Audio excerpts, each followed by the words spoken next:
नमस्कार। आज हम सभी कक्षा 7 विषय हिंदी का पहला पाठ पढ़ेंगे, जिसका नाम है हम पंछी उन्मुख गगन के। यानी कि पाठ के शीर्षक से ही ये पता चलता है, हम पंछी उन्मुक्त गगन के। यानी कि जो पक्षी है वो आज़ादी यानी स्वतंत्रता पूर्वक आकाश में उड़ने के लिए या आकाश में रहने की बात कह रहे हैं।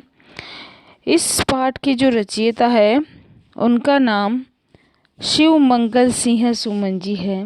पाठ के जो लेखक है या पाठ के जो रचयिता है उनका नाम शिव मंगल सिंह सुमन जी है।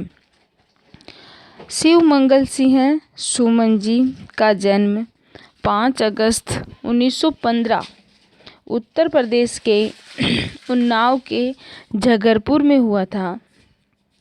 हिंदी भाषा के ये महान कवि थे। ये जो कवि है वह हिंदी भाषा के महान कवि थे। इनकी जो कविताओं की भाषा थी वो बहुत ही सरल और दिल को छू देने वाली भाषा थी। इन्होंने कई कविताओं की रचना की।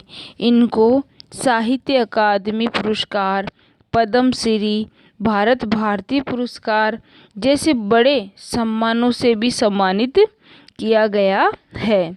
इन्होंने इस कविता के माध्यम से बताया है कि जो पक्षी है वो खुले आकाश में स्वतंत्र रूप से रहना ही पसंद करते हैं। वैसे तो स्वतंत्रता चाहे पक्षी हो या फिर मनुष्य हो, किसको प्रिय नहीं होती, सभी को प्रिय होती है। इस कविता के माध्यम से भी कवि शिव मंगल सिंह सुमन जी आज़ादी के इसी महत्व को बताते हैं तथा गुलामी की अपेक्षा आज़ादी को अधिक महत्व देते हैं। सबसे पहला पैराग्राफ है इसमें कि हम पंछी उन्मुक्त गगन के, पिंजर बंद न गा पाएंगे, कनक तीलियों से टकराकर पुलकित पंख टूट जाएंगे। यानी जैसे पहली लाइन है कि हम पंछी उन्मुक्त गगन के, कि जो हम पंछी है, उन्मुक्त शब्द का अर्थ होता है आज़ाद, आज़ाद रहना या स्वतंत्र, और गगन शब्द का अर्थ होता है आकाश। कि हम जो पक्षी है वो स्वतंत्रता पूर्वक या आज़ादी के साथ आकाश में रहना चाहते हैं, आकाश में उड़ना चाहते हैं। पिंजर बंद न गा पाएंगे, कि पिंजड़े में कैद होकर हम कुछ भी नहीं गा पाएंगे या पिंजड़े में गीत हम नहीं गा पाएंगे।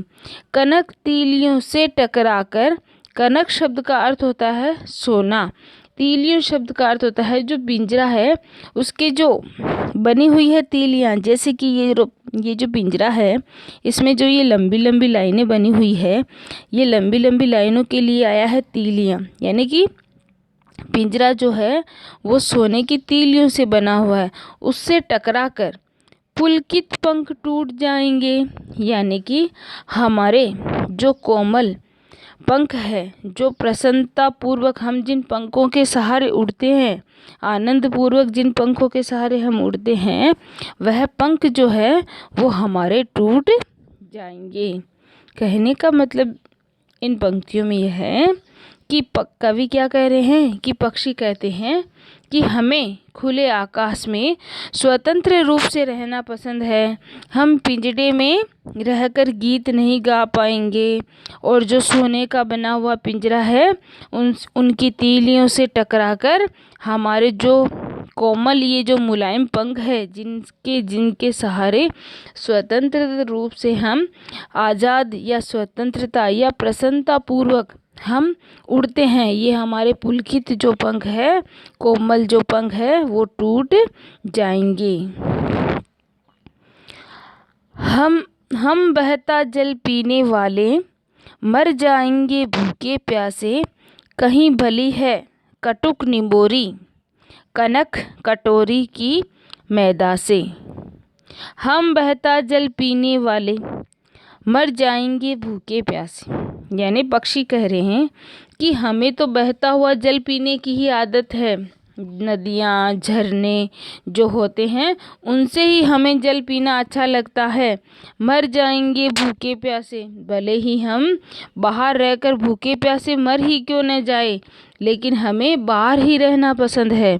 कहीं भली है कटुक निबोरी, यानी कि इस गुलामी के पिंजरे में बंद रहकर कुछ खाने से तो अच्छा है कड़वी निम्बोली खा ले। जो नीम से प्राप्त होती है कड़वी निम्बोली, वो ही हम खा ले।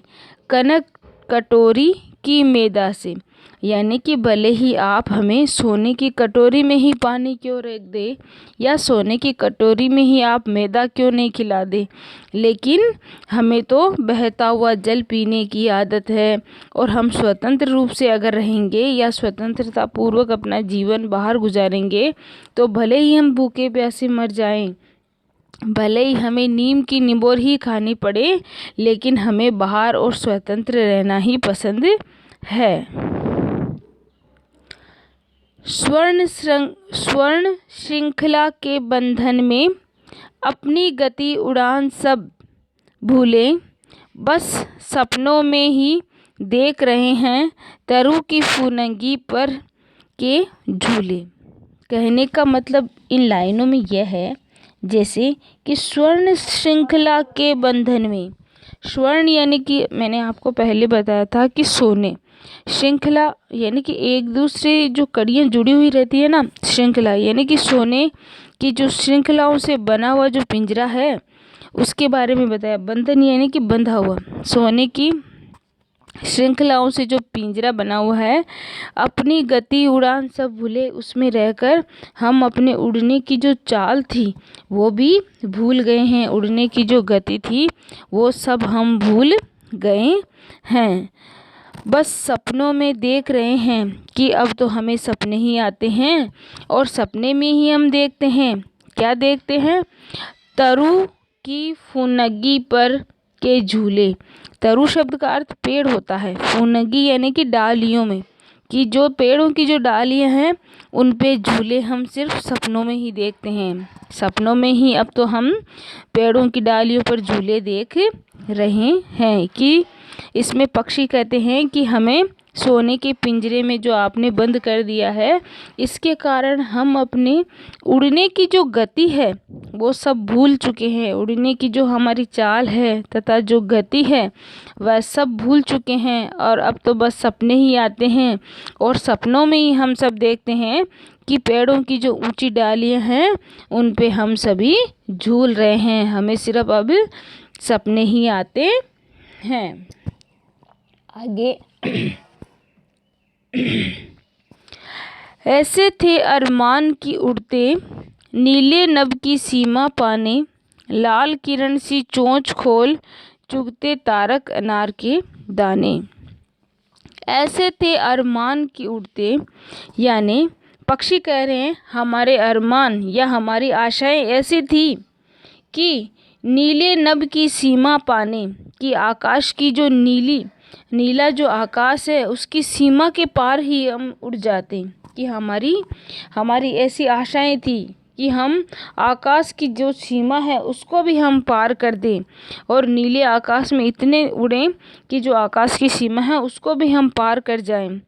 लाल किरण सी चोंच खोल चुगते तारक अनार के दाने, जो हमारी लाल चोंच होती है, पक्षियों की जो लाल चोंच होती है, कि उसे खोलकर चुगते तारक अनार के दाने, जो तारे होते हैं छोटे छोटे तारों के समान, अनार के दाने हम चुगते हैं। यानी कि अनार के दाने, तारों को अनार के दाने समझकर उनको हम चुग लेते या उनको हम खा लेते हैं। ये लेकिन पक्षी जो कह रहे हैं, पक्षी क्या कहते हैं, ये तो सब मात्र एक कल्पना है, क्योंकि हम तो सभी पिंजरे में कैद है। हम तो सिर्फ कल्पना ही कर रहे हैं, हम तो सभी पिंजरे में कैद है। अगर हम पिंजरे में कैद रहेंगे तो ये सब हम कभी भी नहीं कर पाएंगे।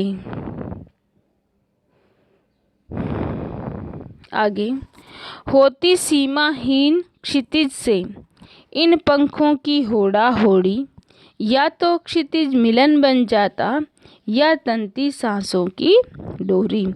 होती सीमाहीन क्षितिज से, कविता में पक्षी कह रहे हैं, जो पंछी है वो कह रहे हैं, यदि हम आज़ाद होते तो सीमा से भी रहित, सीमाहीन, सीमा से भी रहित यानी सीमा को भी पार कर जाते हम। सीमा जो है उसको भी, क्षितिज जो शब्द है वो आभासी रेखा के लिए आता है, जहाँ आकाश किसी और से मिलता है या पृथ्वी से मिलता है, किसी और से जो जहाँ मिलान होता है किसी चीज़ का, उसी के लिए आभासी रेखा, क्षितिज रेखा शब्द आता है। कि अगर हम आज़ाद होते तो हम सीमा से भी दूर, सीमा से रहित, आकाश की सीमा से भी पार उड़ जाते हम। इन पंखों की होड़ा होड़ी यानी इन पंखों की देखा देखी हम आकाश से भी पार उड़ जाते, या तो क्षितिज मिलन बन जाता, या तो हम सीमा से भी पार चले जाते, या तंती सांसों की डोरी, या फिर हमारे जो प्राण हैं वो पखेरु उड़ जाते, यानी कि जो हमारे प्राण है वह निकल जाते। कहने का अर्थ यह है इसमें कि पक्षी कह रहे हैं, यदि हम आज़ाद होते तो सीमा से भी रहित यानी सीमा को भी पार कर जाते, आकाश की सीमा से भी हम पार होते। हमारे जो पंख है वो पंखों की उड़ान से हम आकाश को जो जोड़ती हुई आभासी रेखा है उसको भी हम पार कर जाते, यानी कि आकाश की अंतहीन सीमा को भी हम पार कर जाते और आकाश की ऊंचाइयों को हम नाप लेते। या तो हम आकाश की ऊंचाइयों को नाप लेते, या जो हमारे प्राण हैं वह पखेरु उड़ जाते, या हमारे प्राण निकल जाते। नीड न दो चाहे टहनी का, आश्रय छिन्न भिन्न कर डालो, लेकिन पंख दिए हैं तो आकुल उड़ान में विघ्न न डालो। नीड शब्द का अर्थ होता है घोंसला। चाहे पक्षी क्या कह रहे हैं, चाहे आप हमें घोंसला न दो, यानी कि घोंसला भी मत दो आप हमें, चाहे टहनी का, या टहनी भी मत दो, पेड़ की जो टहनी होती है उस पर हमें भले ही आप घोंसला बनाने ही मत दो। आश्रय छिन्न भिन्न कर डालो, और जो हमारे रहने का स्थान है उसको भी भले ही आप छीन लो हमसे, लेकिन पंख दिए हैं तो, लेकिन जो पंख हमें दिए हैं आकुल उड़ान में विघ्न न डालो। आकुल शब्द का अर्थ वैसे तो परेशान और बेचैन होता है, कि जो हमारी उड़ने की गति है उसमें तुम विघ्न या तुम बाधा मत डालो, हमें स्वतंत्रता पूर्वक अपना जीवन यापन करने दो। कहने का मतलब यही है इस कविता में कि इस कविता में आज़ादी को महत्व दिया गया है। जो पक्षी है वो खुली हवाओं में तथा आकाश में उड़ना पसंद करते हैं, उन्हें गुलामी में पिंजरे में कैद रहना बिल्कुल ही पसंद नहीं है। इसी के बारे में इसमें कहा गया है। धन्यवाद।